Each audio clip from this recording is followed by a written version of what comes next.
Bien sûr, de crypto, les infos crypto pour ceux qui n'ont pas le temps. Le BTC qui est encore stable ce matin, 46 466 dollars. Du côté de la map, c'est pareil. Ethereum 1,6%, mais on peut quand même parler de stabilité. Il y a Luna qui retrace de 4%.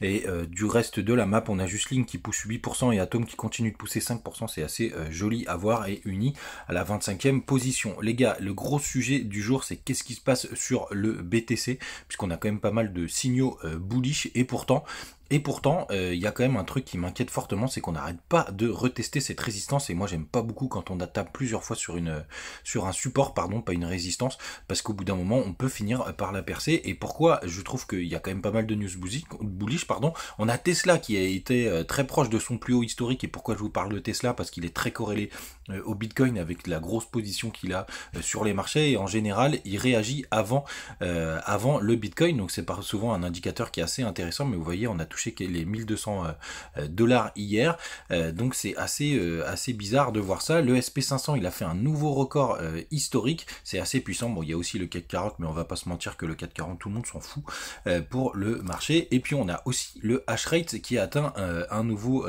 plus haut.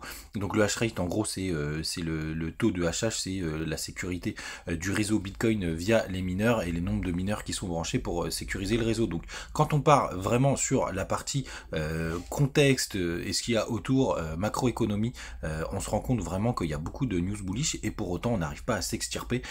Donc est-ce qu'il va y avoir un mouvement sectoriel, c'est-à-dire que pour l'instant on est sur les marchés de la bourse et ensuite ça va aller dans le Bitcoin? J'espère vraiment que c'est le meilleur scénario, mais c'est vrai que taper plusieurs fois ce plus bas c'est assez chiant. Sinon les gars, aujourd'hui je voulais vous parler d'un truc vraiment top sur du trading, puisqu'il y en a un d'entre vous qui m'a parlé de ICP sur Instagram, et pour le coup grosse dédicace à lui, mais c'est surtout pour vous montrer quelque chose d'assez puissant. Moi je suis un peu dégoûté parce que je me suis fait prendre mon stop, mais vous voyez ici on a un joli W daily, et donc quand on vient casser la pointe ici, souvent on a un mouvement de continuation. Donc moi je suis rentré ici, comme je vous ai dit je suis assez dégoûté parce que je me suis fait prendre mon stop juste après, parce que j'étais très serré, parce que j'avais un gros levier, mais vous voyez on a eu une belle tendance haussière et on vient là tout de suite se heurter à la prochaine résistance. Donc c'est un asset qui est vraiment très intéressant puisqu'il y avait pas mal de marge de progression. Donc là j'ai fait pareil du côté de bande, moi je suis déjà dedans, c'est peut-être un peu tard pour rentrer, et la résistance elle est aux alentours